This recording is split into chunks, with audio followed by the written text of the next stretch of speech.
Clear. So Kirchhoff first law काय होता? So here Kirchhoff first law that is the current law and junction law. Clear. So current law मध्ये काय होतं तुमच्या, तर shortcut मध्ये सांगतो कारण आपल्याला न्यूमेरिकल घ्यायचे त्याच्यावरती. सो करंट लॉ होता तुमचा, current law is equal to current law और junction law that is junction point असतो. जंक्शन पॉईंट म्हणजे काय, जिथं एकापेक्षा जास्त टर्मिनल्स कनेक्ट होतील. क्लिअर. जसं की हा जंक्शन पॉईंट आहे, इथे इनकमिंग आहेत, एवढे इनकमिंग आहेत, आणि हा आउटगोईंग आहे, हा आउटगोईंग आहे, हा पण आउटगोईंग आहे, आणि हा इनकमिंग आहे. क्लिअर. तर इनकमिंग आउटगोईंग टर्मिनल जिथं कनेक्ट होतात त्या पॉईंटला जंक्शन पॉईंट म्हणतो. सी या जंक्शन पॉईंटच्या ठिकाणी जर मला जंक्शन लॉ लावायचा असेल तर मला म्हणण्याचा उद्देश काय असतो, इनकमिंग करंट. याच्या लॉ काय आहे शॉर्टकट मध्ये सांगतो, एवढं सगळं थिअरी काय आहे, incoming current is equal to outgoing. Clear. Current, आता इनकमिंग करंट म्हणजे काय, येणारं करंट करायचं इकडे इज इक्वल टू करायचं जाणारं करंट. हे लिहून टाकायचे बिंदास, तुम्हाला फर्स्ट लॉ आपोआप तुमचा अप्लाय होऊन जाईल. हे सगळे थिअरीचं प्लस मायनस काही लक्षात ठेवायची गरज नाही. ओके.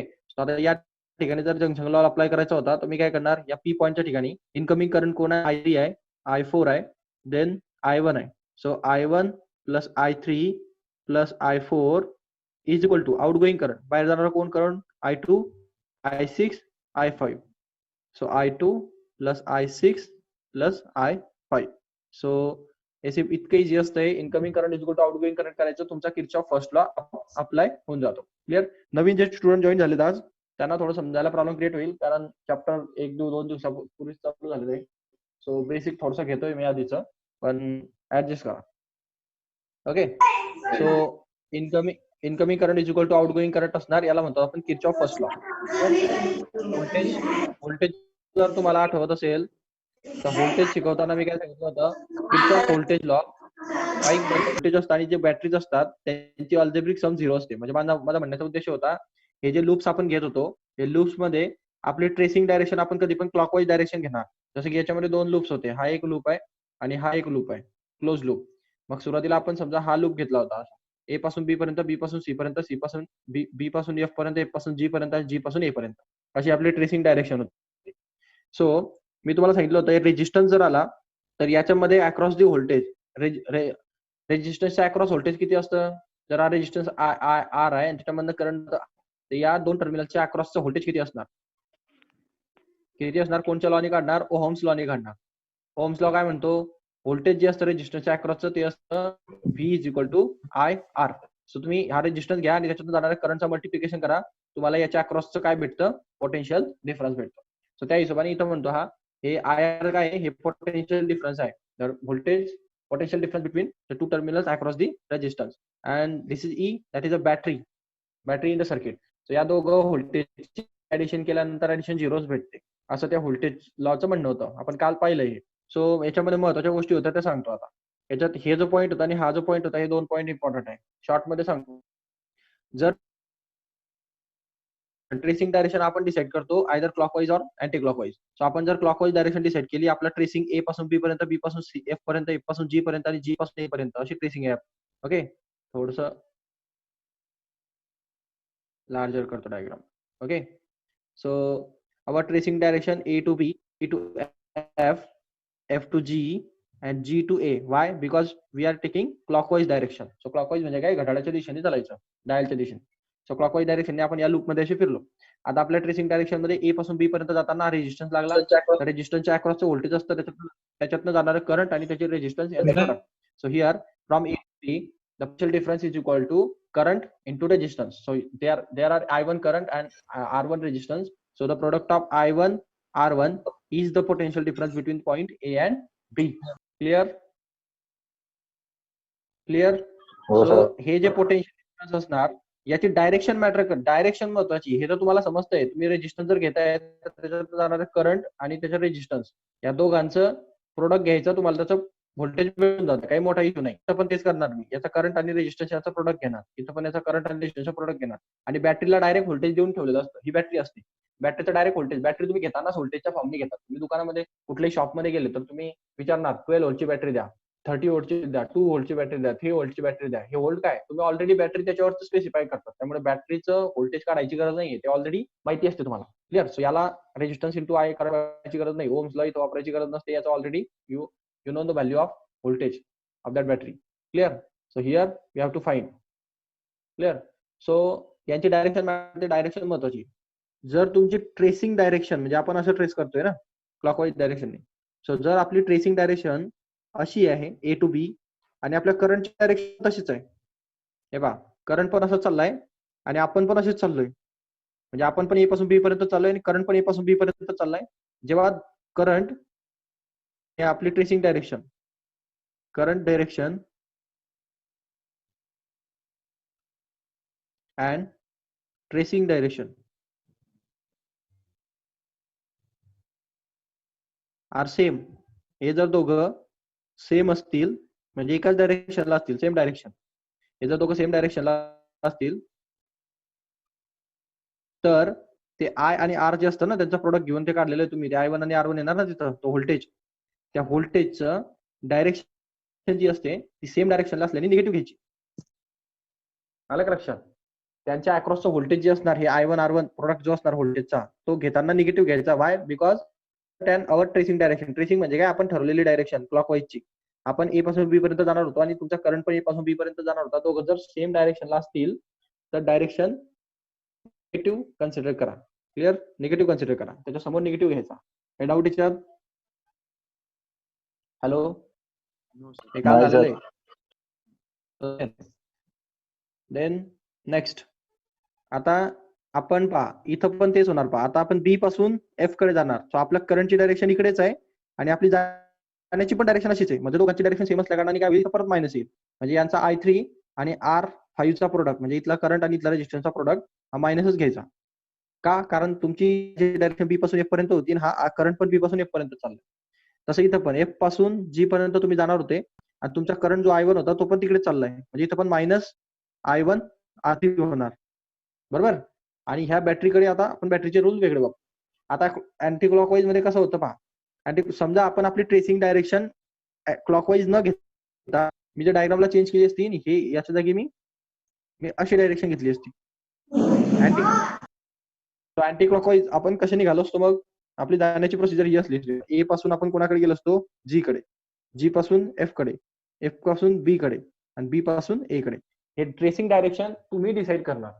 ते तुमच्या मर्जीचा प्रश्न आहे. तुम्ही क्लॉकवाईज घ्या, अँटी क्लॉकवाईज घ्या. फक्त मी सांगतो ते रूल फॉलो करायचे. जर तुमच्या डायरेक्शन नुसार करंटची डायरेक्शन सारखी आली निगेटिव्ह घ्यायचं आणि जर त्या डायरेक्शन नुसार करंटची डायरेक्शन ऑपोजिट आली तर पॉझिटिव्ह घ्यायचं. जसं की आता या केसमध्ये होणार. मला ए पासून जी पर्यंत यायचं ते बॅटरीचं मी नंतर सांगतो, सध्याला त्याचा रोल नाही. मला जी पासून एफ पर्यंत यायचंय. आता पहा, तुमची डायरेक्शन अशी पकडली तुम्ही आणि तुमचा करंट इकडे चाललाय I1 ची डायरेक्शन इकडे आणि तुमची डायरेक्शन अशी. मग तुमची डायरेक्शन आणि करंटची डायरेक्शन जेव्हा रिव्हर्स होतात, so current direction and tracing direction. Tracing म्हणजे काय? तुम्ही ठरवलेली direction. Tracing direction are reverse. हे जर का ऑपोजिट असतील दॅट टाइम काय करायचं असतं तुम्हाला? तो जो प्रोडक्ट असतो तुमचा, तुम्ही घेतलेला, तुमचा जो प्रोडक्ट घेतला असतो तुम्ही, त्याचा करंट आणि त्याचा रेजिस्टन्स, तर त्या ठिकाणी करंट किती होता? I1 होता आणि त्याचा रेजिस्टन्स किती होता? R3 होता. बरोबर की नाही? हा इथं रेजिस्टन्स R3 आणि हा करंट I1, यांची डायरेक्शन पॉझिटिव्ह घ्यायची. समजलं का? Wien positive, when current direction and our tracing direction are in opposite direction, that voltage will be positive.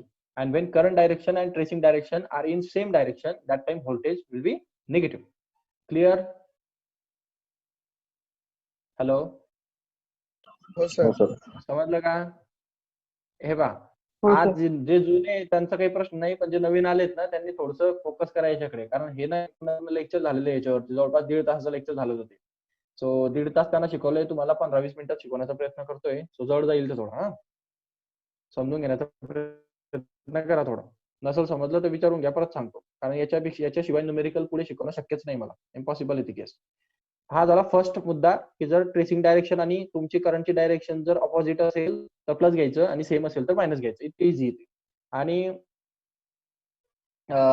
Then point number 2. So here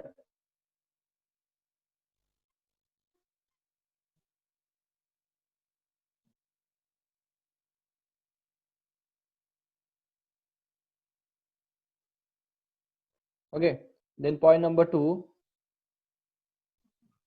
so point number 2 काय असेल, हे बघा ते बॅटरीसाठी आहेत. हा पॉईंट नंबर 2 बॅटरीसाठी. ईएमएफ म्हणजे काय, इलेक्ट्रिकल सोर्सेस म्हणजे काय, बॅटरी सोर्सेस असतात. सो ज्या बॅटरी असतात सर्किटमध्ये त्या बॅटरीसाठी एक वेगळा रूल आहे आणि ह्या रेजिस्टन्ससाठी एक वेगळा रूल होता. रेजिस्टन्सचा रूल आपण पाहिला, आता बॅटरीचा रूल पाहू. सो बॅटरीसाठी काय असतं, ही एक बॅटरी तुमच्या सर्किटमध्ये. तुमची ट्रेसिंग डायरेक्शन तुम्ही डिसाईड केली होती सध्याला सुरुवातीला, आपण ए पासून बी कडे, बी पासून एफ कडे, एफ पासून जी कडे, जी पासून ए कडे, असे आपण क्लॉकवाईज डायरेक्ट फिरणार आहोत. सो हे मी डिसाईड करतो क्लॉकवाईज फिरायचं काय अँटी क्लॉकवाईज फिरायचं. मी जर ठरवलं की मी क्लॉकवाईज जाणार, so we are going from A to B, B to F, F to G आणि G to A. So loop that is, तो लूप कसा असेल मग, तो लूप असेल ए टू बी म्हणजे ए बी एफ जी ए. हा रिपीट झाला पाहिजे शेवटचा डिजिट, हा म्हणजे तो क्लोज लूप असल्याची निशाणी असते. आणि जर तो शेवटचा डिजिट जर रिपीट नाही झाला त्याचा अर्थ तो ओपन लूप असतो. And we are applying Kirchhoff law for only close loops. Open लूपला किर्चॉफ लॉ अप्लाय होत नाही. सो त्याच्यामुळे प्रत्येक लूप हा क्लोज लूप असला पाहिजे, म्हणजे ज्या टर्मिनल पासून सुरू झाला पाहिजे त्याच टर्मिनल येऊन थांबला पाहिजे, त्याला आपण म्हणतो आपण क्लोज लूप. क्लिअर, तो क्लोज लूप असला पाहिजे. सो हियर आता ह्या रेजिस्टन्सचं तुम्हाला समजलं करायचं काय आहे, पण ह्या बॅटरीचं काय करणार. आता बॅटरीचं जे टर्मिनल तुम्हाला आधी लागतं, आता बॅटरीच्या असते सपोज अशी कुठली पण एक बॅटरी दिली तुम्हाला, तर या बॅटरीचं हे लार्जेस्ट टर्मिनल पॉझिटिव्ह असतं आणि स्मॉलेस्ट टर्मिनल निगेटिव्ह असतं. ओके, हे बॅटरीचं स्पेसिफिकेशन आहे. जे जे स्मॉलेस्ट टर्मिनल असतं ते निगेटिव्ह असतं आणि लार्जेस्ट टर्मिनल पॉझिटिव्ह असतं. सो हियर हे वरचं टर्मिनल पॉझिटिव्ह असणार, खालचं असणार. ओके, सो मग तुम्ही तुमची ट्रेसिंग डायरेक्शन अशी आणि अशी आणि अशी होती, तर तुम्ही सर्वात पहिल्यांदा कुठल्या टर्मिनलला कनेक्ट करणार आहे, पॉझिटिव्ह का निगेटिव्ह. सर्वात आधी कुठचं टर्मिनल लागेल, निगेटिव्ह टर्मिनल लागेल. सो तुम्हाला जे टर्मिनल तुम्हाला पहिल्यांदा इंटरफेस होतं, म्हणजे first time you are facing which terminals, त्याच्या ऑपोजिट टर्मिनल्स तुम्हाला कन्सिडर करायचे, म्हणजे त्याच्या डायरेक्शनसाठी. जर का मला बॅटरीची डायरेक्शन, सो मी त्याचं जे पहिलं टर्मिनल जे येणार म्हणजे निगेटिव्ह आलं तर त्याची डायरेक्शन घेताना पॉझिटिव्ह घ्यायची, आणि जर ते पहिलं टर्मिनल जर पॉझिटिव्ह आलं तर त्याची डायरेक्शन घेताना निगेटिव्ह घ्यायची. म्हणजे दोन्ही नियम उलट झाले पहा. पहिल्या याच्यात पण ऍक्च्युअली उलट झालं, ते सेम डायरेक्शन असेल तर निगेटिव्ह घ्यायचं आणि अपोजिट डायरेक्शन असेल तर पॉझिटिव्ह घ्यायचं, जो उलट झाला ना तो नियम. तसा इथं पण लॉस जरा क्रॉस आहे. क्रॉस काय येतो, निगेटिव्ह टर्मिनल आलं तर पॉझिटिव्ह घ्यायचं आणि पॉझिटिव्ह आलं तर निगेटिव्ह घ्यायचं. समजलं का, समजलं का. हो सर.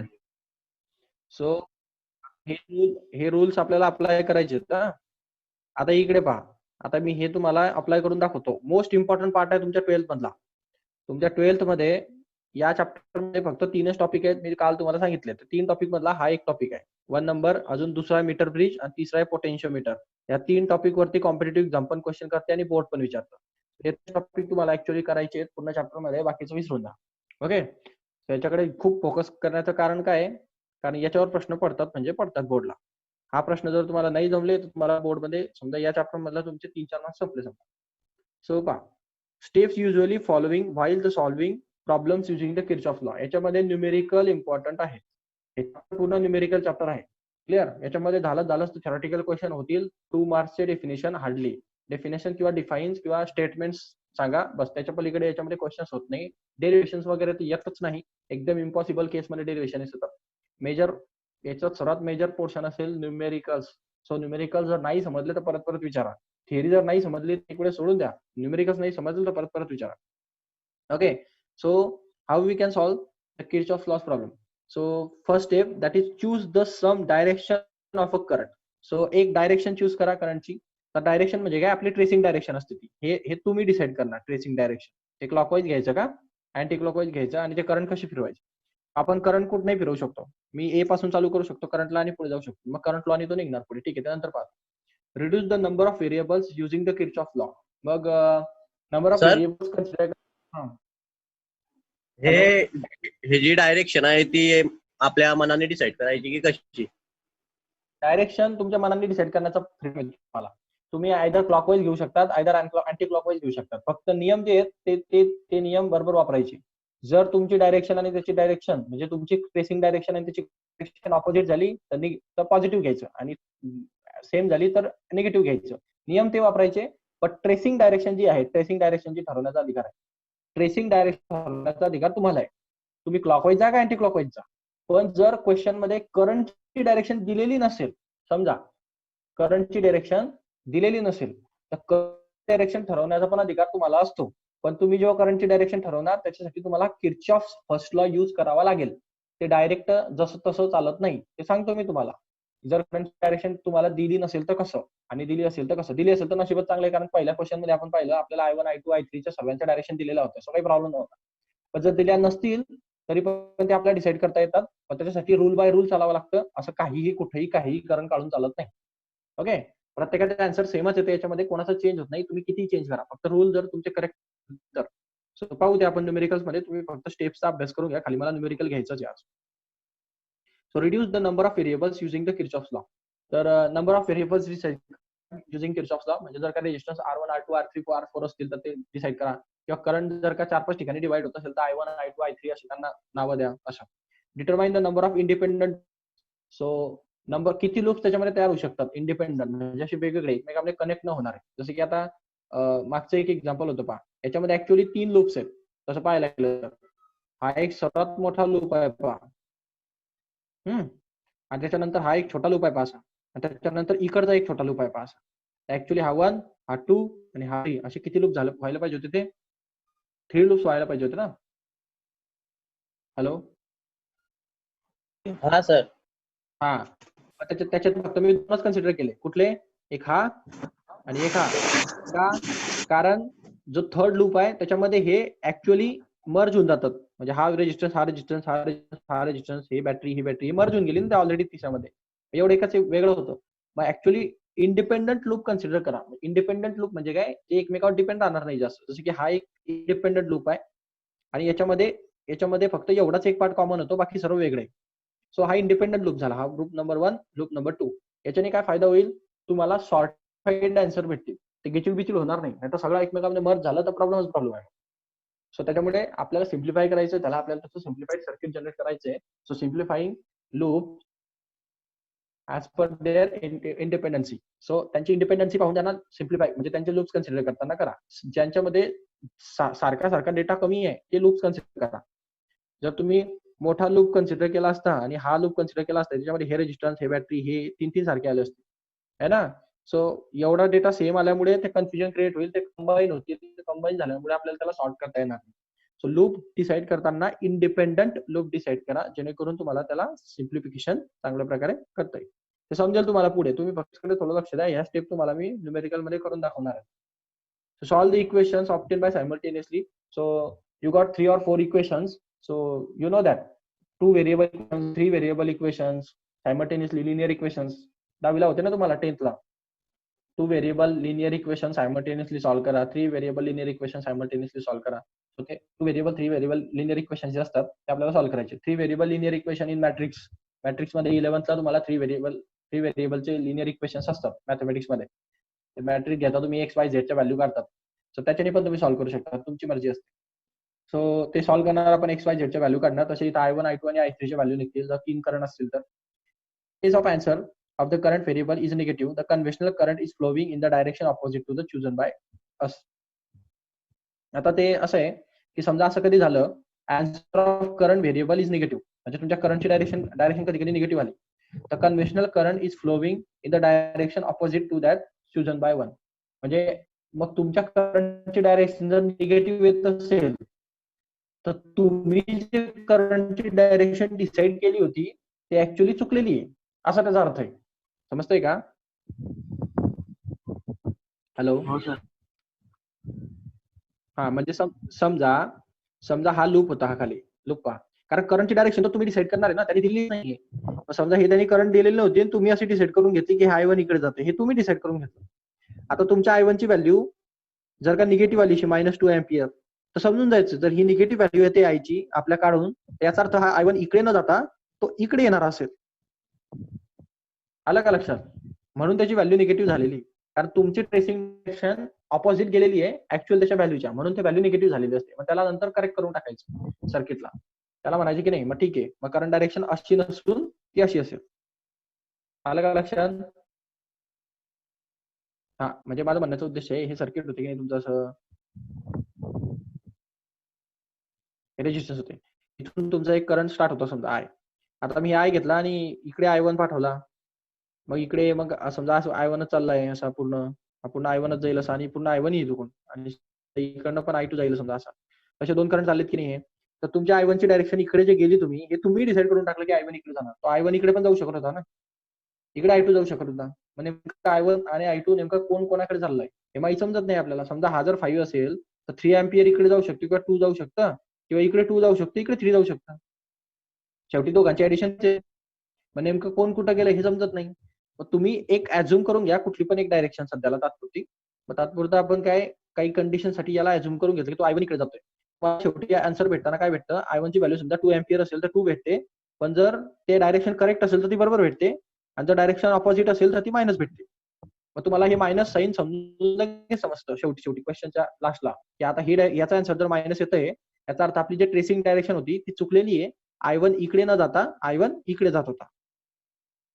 म्हणजे मग तो बरोबर 2 येणार आहे. समजलं का? हो सर. हा. तुम्ही जे अझ्युम केलेलं असतं ते मायनस साईन आल्यामुळे ते आपल्याला समजतं की आपलं चुकलेलं होतं. ऍक्च्युअली चुकलेलं नाहीये ते.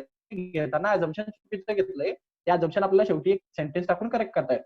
Because of negative sign of current we are assuming that direction it is incorrect. So the correct direction that is reverse of that assumption direction. Clear? असं तुम्हाला स्टेटमेंट टाकता येतं. सो त्याच्याने तुमचा आन्सर करेक्ट होऊन जात असतो. ते समजेल तुम्हाला आता. आता न्यूमेरिकल्स कडे या. इथपर्यंत काही डाऊट्स का नवीन विद्यार्थी? हो सर. सो नाही सर. समजलं का थोडस? हो हो सर. हा. ते काय आहे तुम्ही मागच्या लेक्चरला नसल्यामुळे तुम्हाला थोडंसं आता इश्यू होईल इथं. कारण हे कन्सेप्च्युअल पार्ट आहे खूप. सो थोडंसं ऍडजस्ट करा. ओके. सो न्यूमेरिकल पहा आता हा जरा टफेस्ट न्यूमेरिकल आहे. असे थोडेसे टफेस्ट न्यूमेरिकल असतात 3 किंवा 4 मार्क्सचे न्यूमेरिकल असतात म्हणून जरा टफ जातात. लक्ष द्या आता इकडे. So see the numerical. Two batteries of 7 volt and 13 volt of an internal resistance 1 ohm and 2 ohm respectively are conducted in a parallel with a resistance of 12 ohm. Find the current through each branch of the circuit and the potential difference across the 12 ohm resistance. Clear? So तुम्हाला एक circuit दिलेलं आहे. Circuit given असणार. हे given मध्ये असतं. Circuit असतं. त्याच्यामध्ये तुम्हाला काही देऊन ठेवलेलं आहे बॅटरीज वगैरे बद्दल पण आणि करंटची डायरेक्शन दिलेली नाहीये. ते करंटची डायरेक्शन तुम्हाला ठरवावी लागेल. तर पहा ते 2 battery 7 volt and 13 volt internal resistance 1 ohm and 2 ohm respectively. म्हणजे 2 बॅटरीज आहेत तुमच्या सर्किटमध्ये. एक ही बॅटरी आहे आणि एक ही बॅटरी आहे. ही अशी बॅटरी असते है ना. जी एक बॅटरी आहे तिचं व्होल्टेज 7 व्होल्ट आहे आणि दुसरी जी बॅटरी आहे तिचं व्होल्टेज 13 व्होल्ट आहे. तर तिचा इंटरनल रेजिस्टन्स म्हणजे काय, बॅटरी जी असते तिला स्वतःचा रेजिस्टन्स असतो. आलं का लक्षात? म्हणजे जसं की आता जर कुठलीही बॅटरीमध्ये काय असतं, तुम्ही बॅटरी जर अभ्यास केला असेल तर तुम्हाला डॅनियल सेल, ड्राय सेल वगैरे असे भरपूर कॉन्सेप्ट माहिती असतील. H2SO4 ची बॅटरी असते. सो या बॅटरीमध्ये काय असतं, एक रॉड असतो त्याला कॅथोड आणि एनोड म्हणतो आपण आणि ती एक H2SO4 किंवा लिक्विड काही जे ऍसिडिक ऍसिड असतात त्यांच्यामध्ये ते डिप केलेले असतात. ओके. आणि त्याच्यातून ते आयन सेपरेट होतात. इथं एनोड आणि कॅथोडची ते अरेंजमेंट असते. आता हे जे कनेक्शन आहेत तुमचे एनोड आणि कॅथोडला, हे ग्राफाईट वगैरेचे असतं ना, कॉपर आणि ग्राफाईटचे रॉड असतात पहा तुम्ही वापरलेले. तुम्ही जर बॅटरी कधी उघडून पाहिली असेल तर तुम्हाला भेटेल. सो याच्यामध्ये हे जे कनेक्शन्स तुम्ही लावले तिथं हे मेकॅनिकल कनेक्शन्स आहेत. त्या कनेक्शनमुळे काय होतं, मेकॅनिकल लॉस होतो. मेकॅनिकल लॉस म्हणजे तुम्ही कनेक्ट करता एकमेकाला तर करंट लॉस होईल ना तिथं. परफेक्ट कनेक्शन थोडी असतं. त्याच्यावर काही स्केल फॉर्मेशन होतं. तुम्हाला माहिती असेल तारांवरती कधी कधी स्केल फॉर्मेशन होतं. मग काय करतात, तारांना घासतात. मग ते कॉपरचे वायर असतात पहा, त्याच्यावरती काहीतरी असं मटेरियल येऊन जातं पहा. असं कधी कधी तुम्ही इलेक्ट्रिकल मध्ये नीट पाहिलं असेल तर तुमच्या वायर ज्या असतात त्याच्यावर असं काहीतरी जंग झाल्यासारखं होतं थोडंसं. त्याला स्केल फॉर्मेशन म्हणतो आपण. ते स्केल जे तयार होतं ते स्केल घासून ते जरा चकाकतात आणि मग ते वळवल्यानंतर करंट फ्लो एकदम व्यवस्थित फ्लो व्हायला लागतो. मग असे भरपूर स्केल फॉर्मेशन होत असतात. ते केमिकल लॉसेस असतात. केमिकल लॉसेस झाले, मेकॅनिकल लॉसेस असतात, कनेक्शन लॉसेस असतात. हे सर्व लॉसेसमुळे रेजिस्टन्स क्रिएट होतो स्वतःचा इंटरनल. आणि त्याच्या मोलिक्युलर अट्रॅक्शन पण असतं, त्याच्यामुळे पण इंटरनल रेजिस्टन्स असतो. प्रत्येक ऍटमला स्वतःचा इंटरनल रेजिस्टन्स असतो. तो त्या बॅटरीचा पूर्ण इंटरनल जो रेजिस्टन्स आहे, इंटरनल म्हणजे काय, त्याचा स्वतःचे मेकॅनिकल लॉसेस आहे, केमिकल लॉसेस आहे, त्याचा इंटरनल जो मटेरियल प्रॉपर्टीचा लॉसेस आहे, या सर्वांचा मिळून आपण त्याला म्हणतो इंटरनल रेजिस्टन्स.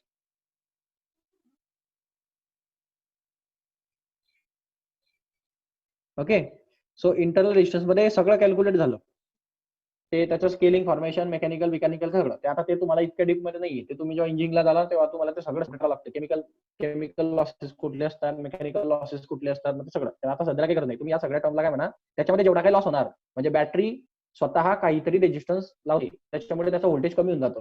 समजा बॅटरीचं व्होल्टेज जर 7 व्होल्ट असेल आणि बॅटरीचा रेजिस्टन्स जर 1 व्होल्ट असेल, तर हे 1 ओहम जे आहे ना, हे काहीतरी या 7 व्होल्ट मध्ये खाऊन जाईल. म्हणजे तुम्हाला आउटपुट भेटताना तुम्हाला जसं तसं 7 व्होल्ट भेटणार नाही, काहीतरी कमी भेटेल. 6.8 व्होल्ट वगैरे असं काहीतरी. वरचे 0.2 व्होल्ट कोणी खाल्ले, त्या बॅटरीने स्वतः खाऊन घेतले या रेजिस्टन्समुळे. आलं का लक्षात? हा, तर त्याला आपण इंटरनल रेजिस्टन्स म्हणतो. त्याचा ते बॅटरी देताना डायरेक्ट 7 देत नाही, ते 6.8 वगैरे असं काहीतरी देईल आणि वरचे 0.2 व्होल्ट वगैरे ते काहीतरी ते स्वतःच्या रेजिस्टन्सचा खाऊन घेईल. त्याला त्याच्या रेजिस्टन्स ओव्हरकम करून द्यावं लागतं. ओके, तर आपल्याला बॅटरीचे इंटरनल रेजिस्टन्स पण काढावे लागतं आणि तेच खूप इम्पॉर्टंट गोष्ट असते. कारण जेव्हा तुम्ही म्हणतात बाजारात जातात तुम्ही कोणत्याही शॉपमध्ये, तुम्ही त्याला मागतात तुम्हाला 7 व्होल्टची बॅटरी पाहिजे, तर त्या बॅटरी बनवणाऱ्याला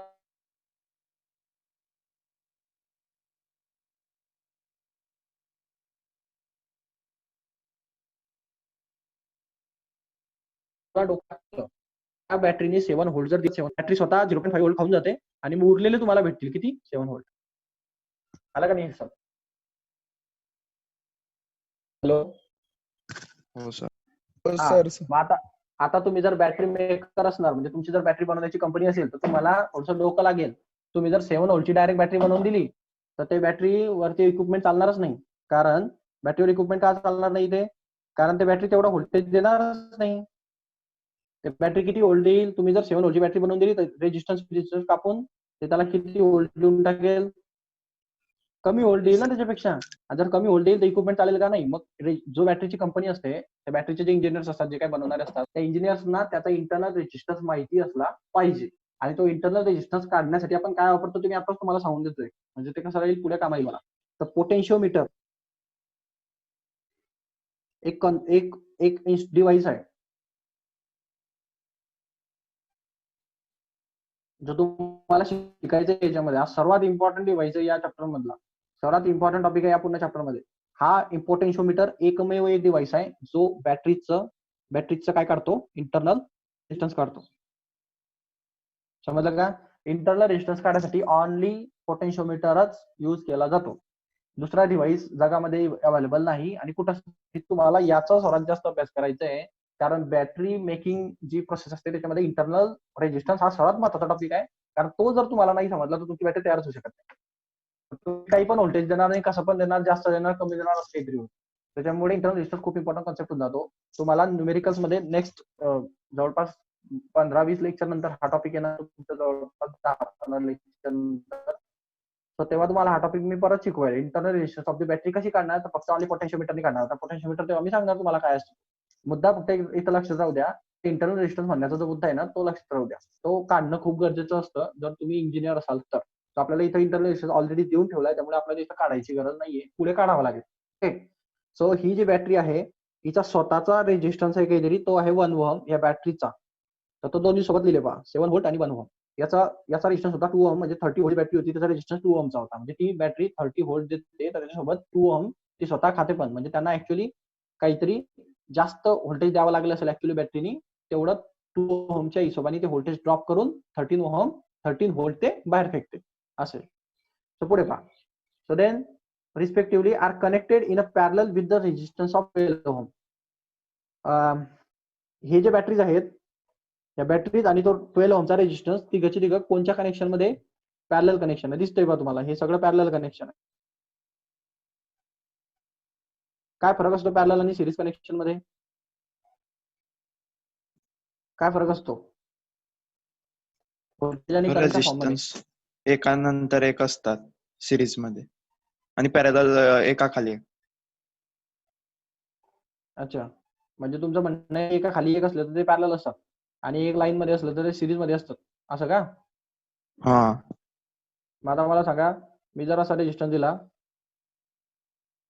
आणि याला असं घेतलं इथं आणि इथून परत याला एक रेजिस्टन्स कनेक्ट केला, इथून परत एक रेजिस्टन्स कनेक्ट केला, इथून परत एक रेजिस्टन्स कनेक्ट केला आणि असं घेतलं आणि मध्ये रेजिस्टन्स मारला इथं. आता मला सांगा, हा R1 हा R2 आणि हा R3. तर आता मुद्दा असा आहे की हा समजा आर आहे तुमचा, तर इथून हे सर्व रेजिस्टन्स, आता समजा या 3 रेजिस्टन्सची जर गोष्ट केली तर ही सिरीज आहे का पॅरलल आहे? सिरीज. हे 3 रेजिस्टन्स सिरीज मध्ये या सर्किटचा विचार करा. मी फक्त 3 रेजिस्टन्सचा विचार करतोय, पण सर्किट आहे पुन्हा कनेक्टेड. तुम्हाला डायग्राम वरून पाहून समजलंय, तुम्हाला ऍक्च्युअली कन्सेप्ट समजत नाही. असं ऍक्च्युअली तसं करायचं नाही. हे बघा, जेव्हा तुम्हाला सिरीज आणि पॅरलल जेव्हा शिकवलं गेलं असेल 9 किंवा 8 मध्ये असतं काहीतरी, 9 किंवा 8 किंवा 10th मध्ये, दॅट टाइम तुम्हाला when current divides, that time connection are in parallel connection, and when current not divides, then connection in series. असं नाही येते की दिसायला खालीवर दिसतात का, त्याचा काही अर्थ नाही त्याला. हे कसंही लिहू शकतो मी. लक्ष करंटवर असतं. करंट जर का डिवाइड झाला तर तो पॅरलल, आणि करंट जर डिवाइड नाही तर तो सिरीज. समजलं का? आता म्हणण्याचा उद्देश आहे, पहा, हे असं कनेक्शन होतं, हे असं आणि हे असं जाऊ. आता इथून जर आय करंट जातोय तर या रेजिस्टन्स म्हणून तो पास झाला, आणि इथून तो कुठं जाईल? याला तिसरं कनेक्शनच नाही ना. म्हणजे हा जाताना इकडे आयच जाणार आहे. त्याला तिसरं कनेक्शन आहे का इथं? कोणीच नाही. कुठं जाईल तो? जेवढा इकडनं समजा इथं 10 अँपियर होता, इथं पण 10 अँपियरच जाणार आहे. मग इथून करंट डिवाइड झालेला नाहीये, म्हणून हे सिरीज आहे. ते दिसायला खालीवर दिसतो, त्याची काही घेणं नाही मला. ते दिसायला मी कशी काढेल, आहे की नाही? दिसण्याची अरेंजमेंटशी काही घेणं नसतं. आता का लोक काय असं रेजिस्टन्स वगैरे कनेक्शन वगैरे करताना, आता हे तुम्ही सर्किट वगैरे पाहिले असतील बोर्डचे, तुमच्या बोर्ड वगैरे काढा, त्या वायरी का वर खाली वगैरे लावलेलं असतं का नाही, हे वायर वरच लावायची, बरोबर, ही खाली दिसली पाहिजे असं थोडी असतं. ते वायर कशी वागते, कुठेही वागते, रेजिस्टन्स आहे तो, त्याला काय फरक पडतो? मुद्दा तो नाहीये, मुद्दा करंटचा आहे. करंट डिवाइड झाला तर तो पॅरलल, आणि करंट जर डिवाइड नाही झाला तर तो सिरीज. सो करंट डिवाइड होण्यासाठी जंक्शन पॉईंट लागतो. जसं की आता हा सी पॉईंट आहे समजा, इथून करंट डिवाइड होणार, म्हणजे जंक्शन पॉईंट असेल तर करंट डिवाइड होतो. समजा असं असं जंक्शन आहे, हा सी पॉईंट आहे समजा, हे वरती एक ए कडे चाललाय, हा ई कडे चाललाय, आणि हा डी कडे चाललाय पॉईंट. आता समजा हा सी पॉईंट होता, समजा ना करंट येतोय आय, हा या जंक्शन पॉईंटला आल्यानंतर याला 2 रस्ते भेटतात. फ्लो आहे ना, तो फ्लो दोन्ही बाजूला जातो, त्याला काय तुम्ही लिमिट थोडी लावून ठेवलेली. तो थोडसा इकडे पण जाणार आणि थोडसा इकडे पण जाणार. मग इकडे समजा I1 करंट गेला, इकडे समजा I2 करंट गेला, या दोघांची प्लस कोण एवढी असते? आय एवढी असते. त्याच्यापासून 2 फ्लो तयार झालेत ना. एक समजून घ्या, रिव्हर आहे ती, रिव्हर समजते ना, नदीला 2 रस्ते भेटले, तर थोडंसं पाणी इकडे जाईल, थोडंसं पाणी इकडे जाईल. दोघांचं मिळून पाणी कोणा एवढं असेल? नदी एवढं असेल. समजलं का? हा, मग आता त्याला 2 रस्ते भेटतायत, तो डिवाइड झाला की नाही? जेव्हा डिवाइड होतं, आता इथं डिवाइड झाला, आता समजा इथला रेजिस्टन्स असला असता काही आणि इथला एक रेजिस्टन्स असला असता काही, तर हा जर R1 रेजिस्टन्स असला असता आणि हा जर R2 रेजिस्टन्स असला असता, इथं समजा हा R1 रेजिस्टन्स असला असता आणि हा R2, हा R1 आणि R2 हे कोणत्या कनेक्शन मध्ये असले असते, सिरीज का पॅरलल?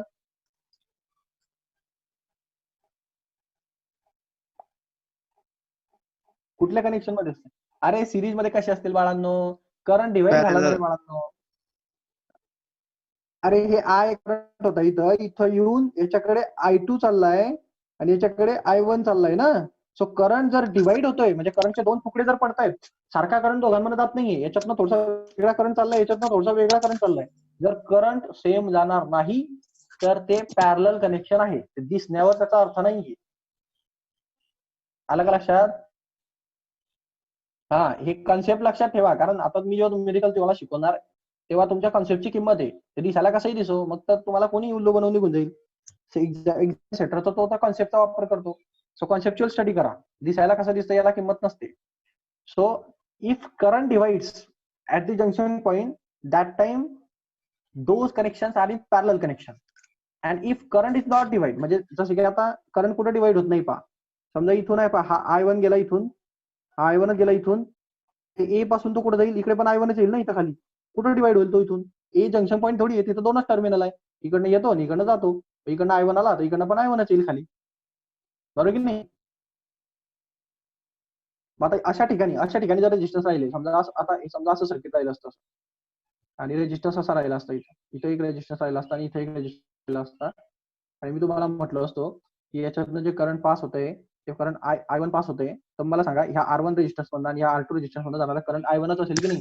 I1 इथपर्यंत येईल आणि इथून तो विचार करेल आता मला कुठं जायचं, त्याला एकच रस्ता आहे, तो एकच रस्ता पकडेल. जाणारा करंट पण I1 च होता आणि R2 मधून जाणारा करंट पण I1 च होता. सो करंट डिवाइड झाला का दोघांमध्ये जाणारा? नाही झाला. नाही. सो हे कनेक्शन सिरीज कनेक्शन सिरीज. आहे. हा, नीट लक्षात ठेवा, कन्सेप्च्युअल लक्षात ठेवा, ते दिसण्याला किंमत नसते. ओके. हा, आणि सिरीज आणि पॅरललचं अजून एक गोष्ट आहे, ते अजून एक सांगून देतो, म्हणजे कसं बेसिक जरा चांगलं राहील तुमचं. सिरीज कनेक्शन मध्ये करंट डिवाइड होत नाही, हे मान्य आहे. म्हणजे जर दोन हे सिरीज रेजिस्टन्स आहेत, तुम्हाला अशी दाखवायची सवय असते, R1 आणि R2. इथं जर I करंट चाललाय तर तो पुढे पण Iच राहतो, इथं पण Iच येईल आणि इथं पण Iच येईल, कारण डिवाइड व्हायला त्याला जागाच नाहीये. पण जर इथं V व्होल्टेज असेल तर इथं काहीतरी वेगळं व्होल्टेज येतं आणि इथं काहीतरी वेगळं व्होल्टेज येतं. आता व्होल्टेजच्या नेमकं काय झालं, रेजिस्टन्स काय करतो, व्होल्टेज ड्रॉप करतो. रेजिस्टन्सचं कामच ते आहे, रेजिस्टन्स व्होल्टेज खाणार. सो याच्याकडे जर 100 व्होल्ट असेल तर हा काहीतरी व्होल्टेज खाऊन जाईल आणि याच्याकडे 90 व्होल्टच उरणार इथं, आणि हा परत काहीतरी खाऊन जाईल, याच्याकडे 80 व्होल्टच उरणार. समजलं का? सो सिरीज, माझा म्हणण्याचा उद्देश समजून घ्या. In series connection current not change, current divide होत नाही, चेंज होत नाही, बट व्होल्टेज चेंज होतो. समजलं का? व्होल्टेज ड्रॉप होतो. आलं लक्षात? आलं का लक्षात? सिरीजचं काय म्हणणं आहे हो माझं? सर. कोणाला नाही समजलं मी काय म्हटलं ते? प्रत्येकाला क्लिअर आहे? काही डाऊट याच्यामध्ये? हा, आणि आता पॅरललच्या कनेक्शन बद्दल एक गोष्ट सांगतो का तुम्हाला. पॅरलल कनेक्शन कधी जोडायचं असतं, सिरीज कनेक्शन कधी जोडायचं असतं, याचं उत्तर कधीतरी तुम्ही काढण्याचा विचार केलाच नसेल. तुम्ही तुमच्या सरला आज करायला पाहिजे होता क्वेश्चन. तर when we are connecting in parallel connection, when we are connecting in series connection, and why? हा क्वेश्चन विचारला का तुम्ही कधी? फक्त जोडून टाकायचं कनेक्शन असं थोडी असतं. त्याचे पर्पज असतात, कधी पॅरलल जोडायचं, कधी सिरीज मध्ये जोडायचं, याचा अर्थ असतो. सो कधी पॅरलल जोडायचं, कधी सिरीज मध्ये जोडायचं सांगतोय तुम्हाला. आता समजा पॅरलल कनेक्शन असेल, आता समजा हे पॅरलल कनेक्शन होतं पहा, इथून हा जो करंट होता हा या जंक्शनच्या पॉईंटच्या ठिकाणून डिवाइड झालेला, अर्धा इकडे अर्धा इकडे अर्धा इकडे, म्हणून हे पॅरलल कनेक्शन झालेलं तिघ. हा पॅरलल, हा पॅरलल, हा पण पॅरलल आहे. ठीक आहे, एकमेकाला पॅरलल आहे कारण वेगवेगळे करंट जातात दोन तिघांमधून. सो या ठिकाणी करंट वेगवेगळा होतोय पहा, इथं वेगळा केला, इथं वेगळा गेला, इथं वेगळा गेला. So current changes. Parallel connection मध्ये काय होतं? पॅरलल कनेक्शन मध्ये current changes but voltage not change. म्हणजे व्होल्टेज डिफरन्स जो असतो, म्हणजे या टर्मिनलच्या अक्रॉसचा व्होल्टेज डिफरन्स, या टर्मिनलच्या अक्रॉसचा व्होल्टेज डिफरन्स आणि या टर्मिनलच्या अक्रॉसचा व्होल्टेज डिफरन्स, म्हणजे ए आणि बी च्या मधलं व्होल्टेज, ए आणि डी च्या मधलं व्होल्टेज आणि ई आणि एफ च्या मधलं व्होल्टेज जर तुम्ही मोजलं टोटल व्होल्टेज, तर तुम्हाला ते व्होल्टेज कधी पण इक्वल भेटेल. आता हे फक्त बॅटरीचं व्होल्टेज आहे, मी टोटल व्होल्टेजची गोष्ट करतोय. या टोटल व्होल्टेज मध्ये सगळंच येतं इथं. सो याच्यामध्ये व्होल्टेज चेंज कधीच होत नाही कोणामध्ये? पॅरलल मध्ये. म्हणजे इथं जर 100 व्होल्ट असेल तर 100 व्होल्ट याला पण भेटणार, 100 व्होल्ट याला पण भेटणार, 100 व्होल्ट याला पण भेटणार, सगळ्यांना 100 व्होल्टच भेटेल. पण करंट कमी कमी होऊन जाईल, कारण ते डिवाइड होऊन गेलं जंक्शनने. जंक्शन व्होल्टेजला डिवाइड करत नाही, करंटला डिवाइड करतं. हा, तर फरक समजला का तुम्हाला सिरीज आणि पॅरलल मध्ये? कन्सेप्च्युअल. सिरीज मध्ये करंट चेंज होत नाही, व्होल्टेज चेंज होतं, आणि पॅरलल मध्ये व्होल्टेज चेंज होत नाही, करंट चेंज होतं. बरोबर? मग आता तुमच्या हो, सर. घरातील जे काही इक्विपमेंट तुमच्या घरामध्ये, आता तुम्ही म्हणणार पॅरलल आणि सिरीज कुठं वापरायचं असतं? सो सिरीज कनेक्शन तुमच्या व्होल्टेजला ड्रॉप करत राहतं. सो जिथं व्होल्टेज ड्रॉप करायची कंडिशन असते, म्हणजे जिथं तुम्हाला व्होल्टेज खूप कमी करून टाकायचं आणि कमी एकदम मिनिमाइज करून टाकायचं, फक्त करंटची गरज आहे, तिथं करंट वापरणार तुम्ही. आणि अशा ठिकाणी जिथं तुम्हाला व्होल्टेज सर्वांना सारखं द्यायचंय, म्हणजे जसं की तुमच्या घरातले इक्विपमेंट्स असतात, तुमच्या घरामध्ये एक कनेक्शन येतं, एक वायर येते, त्याला 230 व्होल्ट अप्लाय केलेला असतो तुमच्या पूर्ण सर्किटमध्ये. ओके, हे माहिती असलं तुम्हाला, जनरल नॉलेजचा प्रश्न आहे. तुमच्या घरामध्ये जे येतं, हे तुमचं होम आहे समजा, इथं त्या होम मध्ये तुम्हाला व्होल्टेज किती भेटतं? 230 व्होल्टेज भेटतं. हे 230 व्होल्टेज तुमच्या प्रत्येकाला लागतं, म्हणजे तुमचा टीव्ही चालायला पण जवळपास व्होल्टेज लागत असतं, बॅटरीला तेवढंच, याला तेवढंच, याला तेवढं, सर्वांना, सर्व इक्विपमेंट्सला तेवढंच व्होल्टेज जवळपास लागत असतं तुम्हाला चालवायला. आता या सर्वांना सारखंच व्होल्टेज कसं भेटणार बरं? या सर्वांना कसं जोडावं लागेल? पॅरलल का सिरीज? सारखं व्होल्टेज भेटण्यासाठी कसं जोडावं लागेल? पॅरलल. अरे पॅरलल मध्ये जोडावं लागेल ना, सारखं व्होल्टेज भेटायला. पॅरलल मध्ये जोडावं लागेल. मग व्होल्टेज जर चेंज होत गेलं, मी जर सिरीज मध्ये जोडून टाकलं तर व्होल्टेज खात जाईल ना तो. प्रत्येक रेजिस्टन्स, हे सगळे रेजिस्टन्स आहेत ना तुमचे इक्विपमेंट. मग तुमच्या घरामध्ये जे कनेक्शन दिलं गेलेलं असतं ते पॅरलल कनेक्शन असतं सर्व इक्विपमेंट्सला. आलं का लक्षात? ते सिरीज कनेक्शन देत नाही तिथं. जर त्यांनी सिरीज दिलं ना तर व्होल्टेज टिकणारच नाही समोर शेवटपर्यंत. तो शेवटचा लाईट असा लुकझुक कनेक्ट करेल, ते बाकीचे असे कसे तरी होऊन जातील. आता ज्या लाइटिंग्स असतात पहा मोठमोठ्या, त्या लाइटिंग तुम्ही देवी वगैरे बसते, गणपती वगैरे बसतात तेव्हा त्या लाइटिंग टाकतात ना, अशा खूप मोठ्या असतात ना. हा, त्या लाइटिंग सिरीज वरती असतात. आता त्याच्यामध्ये तुम्ही जर नीट पहा, कधी कधी ना एक बाजू चालते आणि दुसरी बाजू अर्धवट चालत असते. एक बाजू फुल चालत असते, दुसरी बाजू थोडीशी अर्धवट चालते. असं बऱ्याच वेळेस पाहिलं असेल तुम्ही, की एक साईड जी असते, आता समजा लाइटिंग टाकली ना अशी, तर सुरुवातीचे मस्त ग्लो होतात आणि त्याच्यानंतरच्या शेवटला काही कमी कमी ग्लो होतात. तर ते काय कमी कमी काय झाले, कारण हे सगळं व्होल्टेज खाऊन गेले ना, यांना खूप कमी भेटतं बिचारांना. समजलं का? मग ते एलईडी लाईट्स म्हणा किंवा हे छोटेसे बल्ब म्हणा, यांना आपण सिरीज कनेक्शन मध्ये जोडून टाकतो. म्हणजे कसं असतं, त्यांना तेवढं व्होल्टेज डिमांड नसते, मग ते तेवढ्या व्होल्टेज मध्ये सर्व लागून जातात. मग शेवटचा जो पार्ट असतो त्याला कमी व्होल्टेज भेटल्यामुळे ते कमी ग्लो होतात आणि सुरुवातीचे जरा जास्त ग्लो होतात, कारण हे सुरुवातीच्या आधी व्होल्टेज खाऊन जातात, मग त्यांना बिचारांना व्होल्टेज भेटत नाही. सो असं प्रत्येक ठिकाणी पर्पज आपण काय कसं लावणार आहे. जर तुम्ही यांना पॅरलल मध्ये जोडलं तर सगळ्यांना 230 व्होल्ट भेटत बसेल, मग ते सगळे 230 निवडून जातील, कारण तेवढा व्होल्ट तो सहन करूच शकत नाही. जर एलईडी ला 230 व्होल्ट देणार तर तो टिकल का? जळून जाईल ना तो. मग ते प्रत्येकाची डिमांड असते. आपल्याला व्होल्टेज कमी करता आलं पाहिजे, कारण काही इक्विपमेंट्स आहेत की ज्यांना जास्त व्होल्टेज चालत नाही. जास्त व्होल्टेज न चालल्यामुळे ते त्यांच्यामध्ये जे कनेक्शन असतं ते तुटून जातं, ते सर्व फेल होऊन जातात. म्हणून आपल्याला ते सिरीज आणि पॅरलल कनेक्शन करावे लागतात. आता ते पर्पज तुम्हाला सांगितले नंतर, पण सध्याला फक्त माझा म्हणण्याचा उद्देश होता सिरीज आणि पॅरलल म्हणजे काय असतं. So here connections are parallel connection, so therefore the resistance are ohm here. So हे कनेक्शन पॅरलल कनेक्शन आहे, बिकॉज ते असं नाही की एका खाली एक आहे. त्याचा अर्थ असा आहे की या जंक्शन पॉईंट सी वरून करंट डिवाइड होणार आहे. ओके, असा त्याचा अर्थ आहे. तो पुढे पहा, किंवा या डी वरून डिवाइड होणार आहे. कुठून डिवाइड होईल? आता हा ऍक्च्युअली करंट आणि इथून दिलेला आहे, इथून जाणारा करंट या डी पासून डिवाइड होणार इकडे आणि इकडे. म्हणजे इकडे पहा I1 चालला आणि इकडे पहा I2 चालला, आणि मग तो परत जाऊन असा येतो. आणि एफ पासून करंट दिलेला आहे त्याला. Find the current through each branch of the circuit and the potential difference across the 12 ohm resistance. So आपल्याला करंट फाइंड करायचे प्रत्येक ब्रांच मधला, म्हणजे काय आपल्याला I1 आणि I2 ची व्हॅल्यू काढायची, बरोबर की नाही? Find the current through each branch of the circuit, प्रत्येक ब्रांच मधून जाणाऱ्या करंटची व्हॅल्यू. सो I1 आणि I2 ची व्हॅल्यू काढायची directly. And potential difference across the 12 ohm resistance, याच्या अक्रॉसचं व्होल्टेज काढायचे. म्हणजे याच्या अक्रॉसचं व्होल्टेज कसं काढणार मी, मला सांगा. ओम्स लॉ म्हणतो V is equal to IR असतो. म्हणजे याच्यातला रेजिस्टन्स आपल्याला माहिती 12 ओम, पण याच्यातला करंट आपल्याला माहिती पाहिजे ना. याच्यातून जाणारा करंट कोण असतो मग, I1 प्लस I2. ते कसं ते सांगतो नंतर.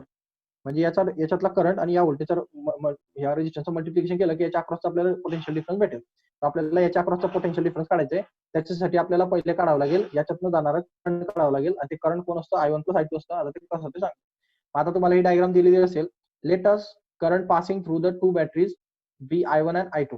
आता दोन ज्या बॅटरीज आहेत तुम्ही, त्याच्यामधून तुमचे दोन करंट जाणार आहेत समजा, कारण दोन्ही बॅटरी तुमचा सप्लाय देतील की नाही.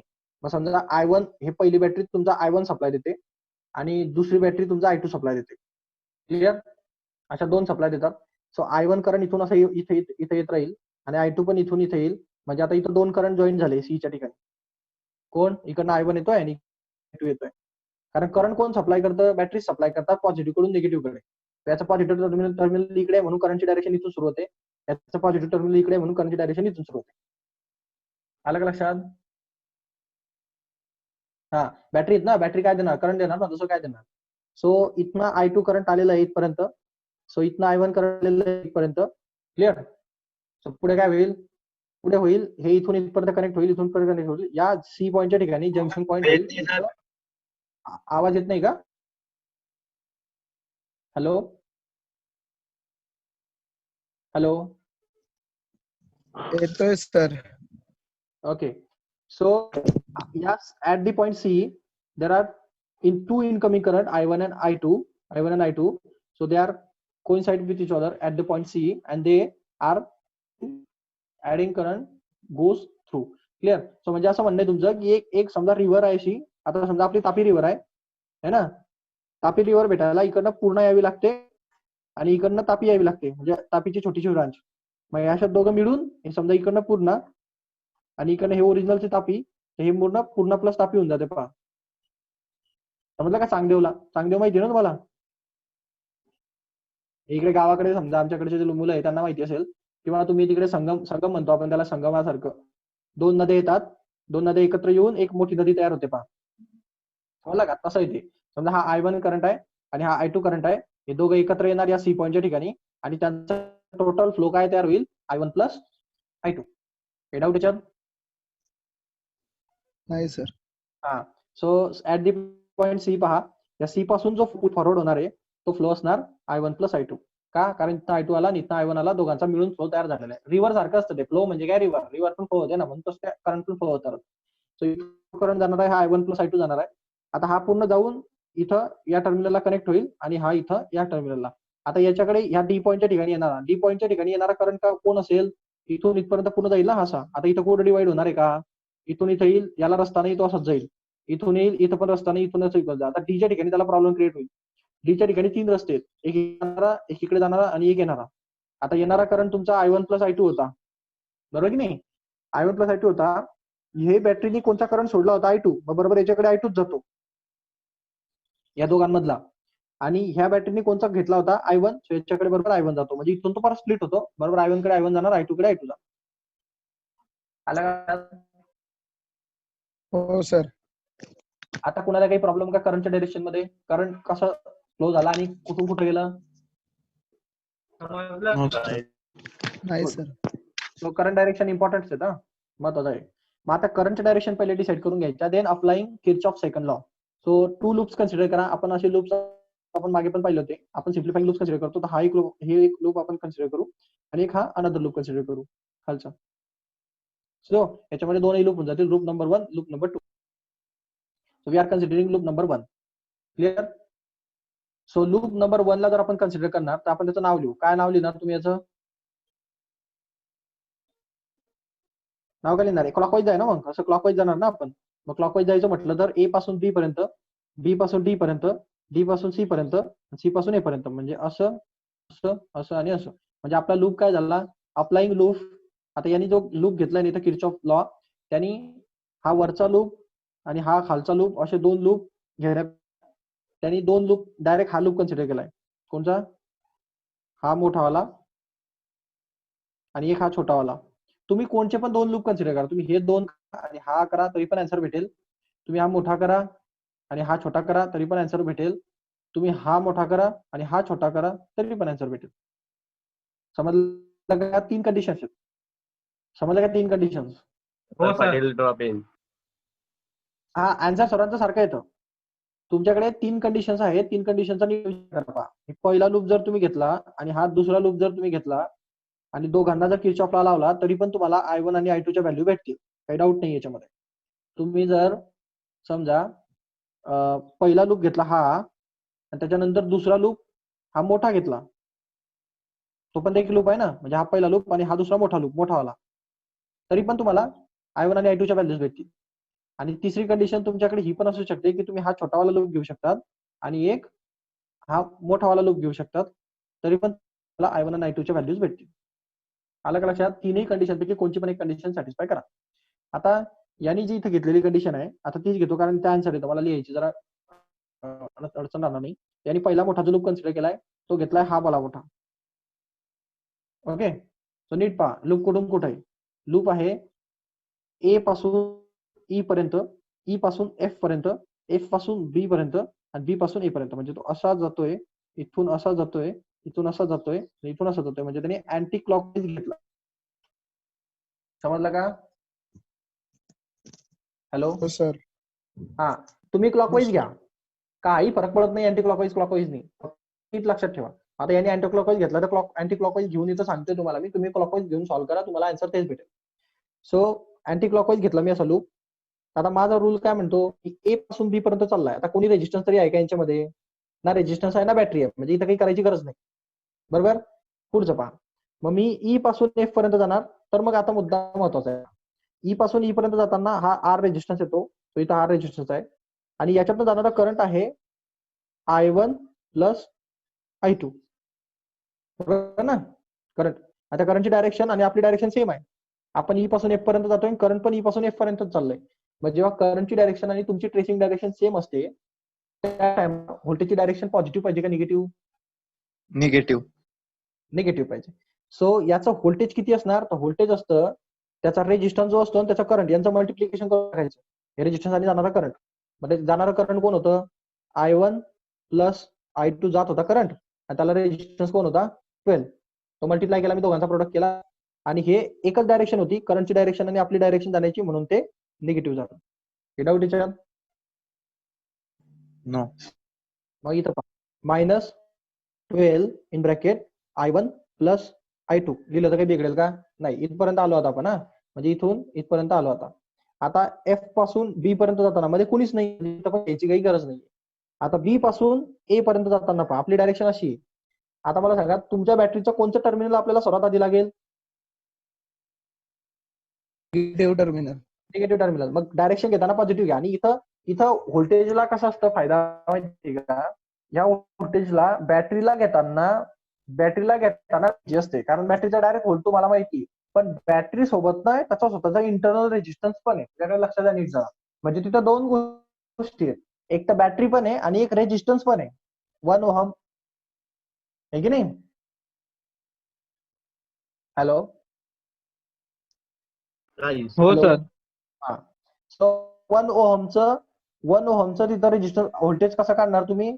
तर पहा तुमची डायरेक्शन अशी जाण्याची अशीच आहे, आणि तुमच्या करंटची डायरेक्शन पण तशीच आहे. सो निगेटिव्हच येणार, आणि त्याच्यातून जाणारा करंट तुमचं I1 होतं, आणि त्याचा रेजिस्टन्स 1 ओहम होता. बरोबर? ते 1 ने मल्टिप्लाय झालं. आणि आता आपण बॅटरीचा विचार पाहू. बॅटरीचं जे होतं तुमचं निगेटिव्ह टर्मिनलला पहिले कनेक्ट झालं होतं, म्हणून ते पॉझिटिव्ह 1 घेतलं जाईल, पॉझिटिव्ह 7 व्होल्ट, आणि ही इज इक्वल टू किती असलं पाहिजे? मग 0. हा झाला तुमचा Kirchhoff second law for the loop AEFB. Clear? कोणालाही समजलं हे आत्ताच विचारून घ्या. सर तिथं +7 का घेतलंय? +7 अशासाठी घेतलं की तुमची बॅटरी जी आहे ना, ही बॅटरीच्या ठिकाणी दोन गोष्टी आहेत. बॅटरीला स्वतःचा रेजिस्टन्स आहे, तो रेजिस्टन्स सारखा ट्रीट होणार, आणि बॅटरीचं स्वतःचं व्होल्टेज पण आहे 7 व्होल्ट. आपण ऍक्च्युअली करंट आणि रेजिस्टन्स, म्हणजे मी इथं काय केलं होतं, 12 × I1 + I2 केलं होतं की नाही? I1 + I2 इंटू जे 12 केलं होतं मी, ते 12 केलं होतं, हे मी काय काढलं, याचं व्होल्टेज काढलंय.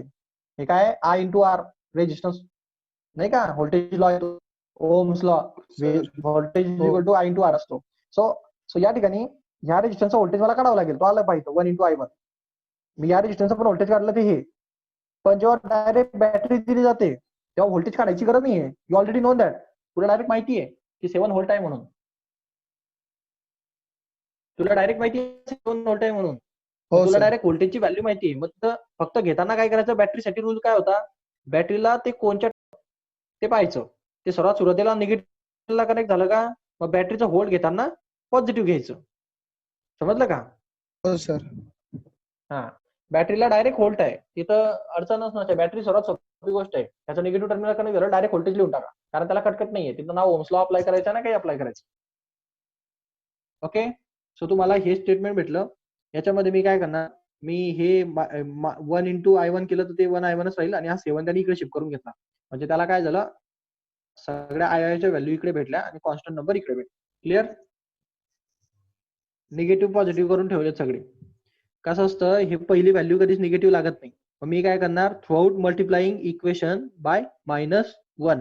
मग थ्रूआउट इक्वेशन मायनसने मल्टिप्लाय केलं की काय म्हणजे सगळ्याचे साईन चेंज होऊन जाईल. म्हणजे काय होईल, 12 इन ब्रॅकेट I1 + I2, हे मायनसचा प्लस होऊन जाईल, इथं I1 होऊन जाईल, आणि हा +7चा -7 होऊन जाईल, आणि इज इक्वल टू 0. असं का बरं केलं मी? हे पहिली व्हॅल्यू कधीच मायनस ठेवायची नाही, आणि मायनस काढायच्या बदला काय करायचं, सर्वांचे साईन चेंज करून टाकायचे, म्हणजे आपोआप -1 ने मल्टिप्लाय होऊन जातं.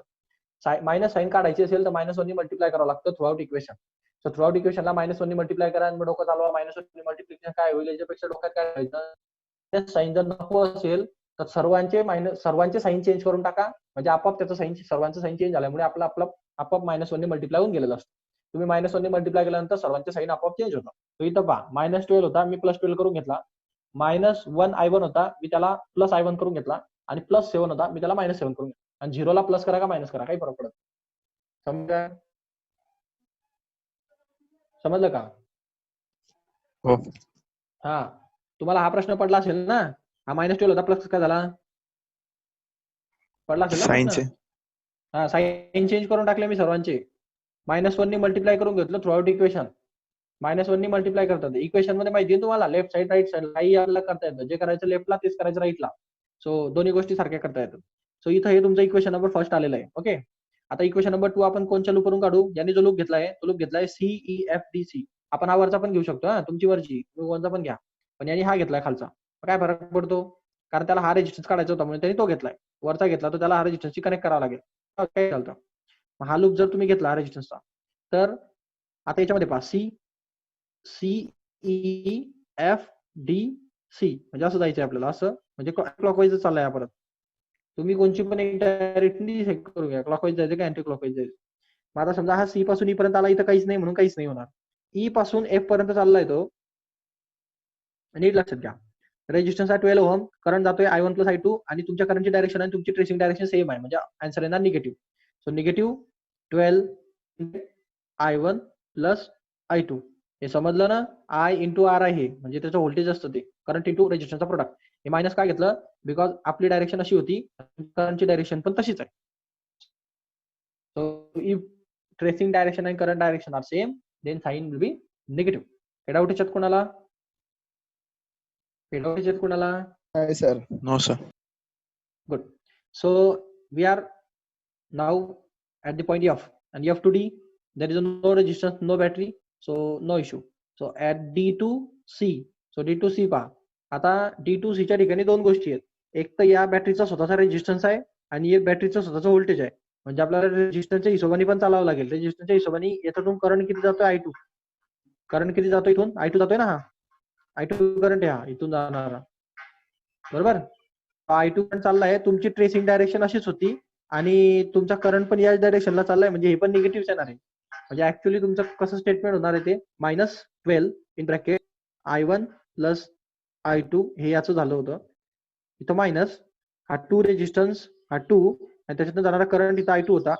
सो 2I2 आणि हा 13 जे व्होल्ट आहे, ते 13 व्होल्टचं काय करणार तुम्ही? त्याचं निगेटिव्ह टर्मिनल पहिले लागतं म्हणून ते पॉझिटिव्ह 13 = 0. आता कोणाला नाही समजलं बोला. हॅलो, समजलं सर.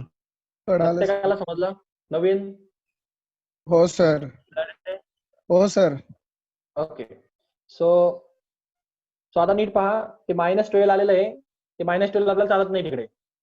ते काय पाहिजे? प्लस पाहिजे पहिली गोष्ट. मग ते प्लस पाहिजे तर Sign काय change. करायचं? थ्रू आउट साइन चेंज करून टाकायचे.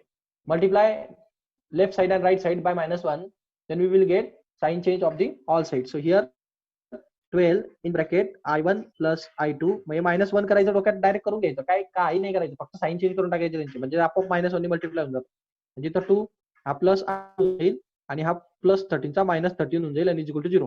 हा -13 इकडे घेऊन या म्हणजे तो +13 होऊन जाईल. म्हणजे तुम्हाला आन्सर भेटलं 12 in bracket I1 + I2 + I2 equal to हा 13. डाऊट याच्यात? नाही सर. सो तुम्हाला 2 इक्वेशन भेटलेत, 2 लूप वरनं, इक्वेशन नंबर 1, इक्वेशन नंबर 2. आता तुमच्या ह्या इक्वेशनला सिम्प्लिफाय करायचं, तुम्हाला I1 आणि I2 च्या व्हॅल्यू करायचं. तर हे सायमल्टेनियस लिनियर इक्वेशन्स आहेत. तुम्हाला x आणि y दिले जायचे, इथं I1 आणि I2 दिलं, तर काय बिघडलं? तुम्हाला x y काढता येत, तर तसे I1 आणि I2 पण काढता येत. सो मला असं वाटतं लिनियर इक्वेशनचा पार्ट जमेल का तुम्हाला घरी? 10वीला होते. ठीक आहे, उद्याच्या लेक्चरला घेईल मी. आजचं लेक्चर खूप लांबलं आहे त्याच्यामध्ये. सो इथपर्यंत तुम्ही रिवाइज करून ठेवा या न्यूमेरिकलला. हा मेन पोर्शन होता, इथपर्यंत तुमचा हा चॅप्टरचा भाग होता. आता हे तुमचा 10th पर्यंतचं नॉलेज आहे आता खालचं. हे 10th चे कॅल्क्युलेशन आहेत. लिनियर इक्वेशन सॉल्व्ह करायचे सायमल्टेनियसली. होतं तुम्हाला linear equation in 2 variable, first chapter होतं स्टेट बोर्डचं. सो त्या पहिल्या चॅप्टर मध्ये स्टेट बोर्डचे जे विद्यार्थी असेल त्यांच्यासाठी आणि सीबीएसई जे असेल त्यांचं होतं, त्यांचं पण होतं, 3rd का 4th चॅप्टर होतं सीबीएसईला. सो स्टेट बोर्डचे जे विद्यार्थी त्यांचं फर्स्ट जे चॅप्टर होतं 10th, तिथून तुम्ही x आणि y ची व्हॅल्यू काढायची. पास होतं बा 2x + 3y = 4 आणि x + y = 6. मग तुम्ही याला रिड्युसिबल मेथड वापरायची. तुम्ही यांची प्लस मायनस करायचे, रिडक्शन करायचे, याला 2 ने मल्टिप्लाय करून घ्यायचे, म्हणजे इथं 8 होऊन जाईल, इथं 12 होऊन जाईल. यांची मायनस करायची म्हणजे 2x कॅन्सल होणार. होतं नाही? आठवतं का? हॅलो, हा सर. हा रिडक्शन मेथड म्हणायची याला तुम्ही, किंवा इलिमिनेशन मेथड म्हणायची. इलिमिनेशन मेथड किंवा रिडक्शन मेथड किंवा कोणची पण मेथड वापरा, सबस्टिट्यूशन मेथड वापरा, 4-5 मेथड होत्या, त्याच्यापैकी एक कोणची पण वापरा आणि आन्सर काढा. शेवटी आन्सर निघलं पाहिजे. 10वीचं तुमचं पहिलं चॅप्टर घ्या, आठवत नसेल तर ज्यांच्याकडे पुस्तक असेल 10वीचं त्यांनी डाउनलोड करा, किंवा इंटरनेटवर पहा, लिनियर इक्वेशन इन टू व्हेरिएबलचा अभ्यास करा, कारण त्याच्याशिवाय हे चॅप्टरचे न्यूमेरिकल तुम्हाला जमणार नाही. ओके, सो हे 2 इक्वेशन आल्यानंतर याला थोडं सिम्प्लिफाय करून घ्या. आता 2 इक्वेशन सिम्प्लिफाईड व्हर्जन मध्ये कसे येतील, याला थोडं सिम्प्लिफाय करून देतो तुम्हाला. कसं सिम्प्लिफाय होईल, 12 मध्ये घुसवून टाका. म्हणजे काय म्हणजे येईल, 12i1 plus 12i2 plus i1 is equal to 7. आता 12i1 आणि हा i1 याची प्लस होऊन जाईल ना, म्हणजे 13i1 plus 12i2 is equal to 7. हे लास्ट इक्वेशन झालं. याच्यापेक्षा अजून सिम्प्लिफाय नाही होणार, याला सॉल्व्ह करायचं. मग हे पहिले इक्वेशनचं सिम्प्लिफिकेशन, आणि दुसऱ्या इक्वेशनचं सिम्प्लिफिकेशन कसं असेल, हा 12 मध्ये घुसवा ब्रॅकेटच्या मध्ये, म्हणजे 12i1 प्लस हा 12i2 ला पण भेटणार, म्हणजे 12i2 प्लस हा 2i2 आहे इथं, and then is equal to 13. So हा i2 आणि i2 they are like term, so त्यांची ऍडिशन होऊ शकते. So 12i1 plus 12i2 plus 2i2 14i2, 12 plus 2 14i2 is equal to 13. हे तुमचं सेकंड इक्वेशन. ऍक्च्युअली तुम्हाला वरचे इक्वेशन ते आणि हे या दोघांना सॉल्व्ह करायचे, याच्यातून i1 आणि i2 च्या व्हॅल्यू काढायची. आता हे तुम्ही घरी करा, नाहीतर मग मी तुम्हाला शिकवेन. ओके, आज आपण इथे थांबू. कोणाला काही डाऊट असेल का लेक्चर मध्ये? सर सर हा हा, बोला ना, ऐकू येतोय. हा सर, आता एक्झाम्पल मध्ये आपल्याला कसं कळेल की सेकंड लॉ अप्लाय करायचा आहे की फर्स्ट लॉ अप्लाय करायचा आहे असं? जेव्हा फर्स्ट लॉ ऍक्च्युअली काय आहे, फर्स्ट लॉ फक्त करंटची डायरेक्शन, करंट बद्दल सांगतो तुम्हाला. म्हणजे इथं तुम्ही ऍक्च्युअली दोन्ही लॉ अप्लाय केलेत. हे बा, पहिली गोष्ट, त्याने तुम्हाला डायग्राम मध्ये देताना फक्त व्होल्टेज वगैरे दिलेत, करंट दिलेलं नाहीयेत. समजलं का? हे करंटचे डायरेक्शन दिलं नाही त्यांनी, हे तुम्ही डिसाईड करणार. हे बा, इथं स्टेप नंबर 1 होती बा, आठवतं का? Choose the some direction of currents. करंटची डायरेक्शन तो तुम्हाला देत नाही. म्हणजे तो सर्किट कसं देतो फक्त, आता इथं डायरेक्ट ऍक्च्युअली सोडून दिलंय त्यांनी. सर्किट तुम्हाला असं दिलेलं असतं,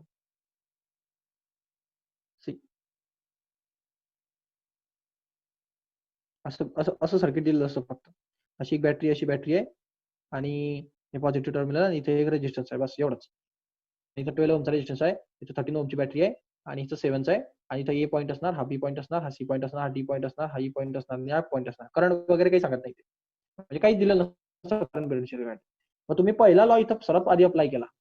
सर्वात आधी तुम्ही कोणता लॉ लावला इथं? फर्स्ट लॉ लावला. तुम्ही म्हटले पॉझिटिव्ह टर्मिनल पासून करंट निघणार, ह्याच्या पण पॉझिटिव्ह करंट निघणार. हा कोणता रूल आहे? फर्स्ट रूल आहे. तो करंट निघाला, या तुम्ही या करंटला सध्याला तुम्ही i1 मानून घेतला, तर तुम्ही एक्स म्हणा, वाय म्हणा, झेड म्हणा, तुमची मर्जी. शेवटी काय त्याची व्हॅल्यू काढायची तुम्हाला. या करंटला तुम्ही i2 मानून घेतलं, मग ते इथून इथपर्यंत आलं, मग इथं तुमचं म्हणणं होतं इथं i1 आला, इथं i2 आला. या ठिकाणी जंक्शन पॉईंट आला की नाही, हा तो फर्स्ट लॉ आला तुमचा. जंक्शन पॉईंटच्या ठिकाणी तो पी होता, पहा junction point, incoming current is equal to outgoing current. म्हणजे हे 2 इनकमिंग करंट होते पहा, एक i1 आलता, एक i2 आलता. या दोघांची सम कोणा एवढी असली पाहिजे? i3 एवढी असली पाहिजे. म्हणजे ते इनकमिंग करंट पहा, i1 plus i2 is equal to i3. समजलं का? ओके, समजलं का? सो ह्या दोघांची वरची कंडिशन ही तिसऱ्या एवढी असते की नाही, i3 incoming is equal to outgoing. Current law पहा नीट आठवा, incoming is equal to outgoing. इनकमिंगला i1 प्लस i2 चालला होता, तर हे दोघांची कंडिशन याची एवढी असते. आता हे खाली i3 चाललं की नाही इथं, ते कोणा एवढं असेल? i1 प्लस i2 एवढं. मग तुम्ही इथं काय लिहिलं होतं? i1 plus i2. तुम्हाला पहिले करंट लॉस वापरावा लागतो. मग करंट लॉ फक्त करंट स्पेसिफिकेशन देतो तुम्हाला. मग इथून i1 प्लस i2 जाणार, मग इथपर्यंत i1 प्लस i2 गेला, आणि मग तुम्ही डीच्या ठिकाणी आले. मग डीच्या ठिकाणी परत तुम्हाला प्रश्न पडतो, इथं जंक्शन पॉईंट आहे, इथं कोण जाणार आणि इथं कोण जाणार? मग तुमच्याकडे इथं कोण होतं available? i1 plus i2 available होता. त्याचे 2 फ्लो निघतील, वरती i1 जाईल कारण i1 इथून निघाला होता, आणि याच्याकडे i2 जाईल कारण i2 याच्याकडून निघाला होता. मग इथून i1 कम्प्लीट होतो. मग तुम्हाला पहिले करंट लॉ यूज करावा लागतो. समजलं का? हॅलो, हा कोणाचा सर, प्रश्न कळालं. होता? मला आवाज. पहिले करंट लॉ यूज करावा लागतो, आणि मग करंट लॉ यूज केल्यानंतर तुम्हाला व्होल्टेज लॉ यूज करावा लागतो. कारण करंट जर त्यांनी ऑलरेडी देऊन ठेवले, तर मग तुमचं नशीब चांगलं आहे, तुम्हाला डायरेक्ट व्होल्टेज लॉ अप्लाय करता येईल. पण जर त्यांनी करंट दिले नाहीयेत, मग डोकं लावा. पॉझिटिव्ह कडून निगेटिव्ह कडे करंटचं पहिलं सर्किट तयार करा नीट, जंक्शन वगैरे लॉ यूज करा नीट, व्यवस्थित करंट लिहून घ्या सर्किटमध्ये, आणि मग व्होल्टेज लॉ अप्लाय करून चालू. आलं का लक्षात? हो सर. हा, अजून कोणाला काही डाऊट्स? चांगला डाऊट्स. थँक्यू. अजून कोणाला डाऊट्स आहेत का? डाऊट्स विचारा रे, बिना डाऊट्सचे तुम्ही कसं काय अभ्यास होणार? रट्टा नका मारून घेऊ. डाऊट्स विचारा, बोला. कोणाला काहीच नाही?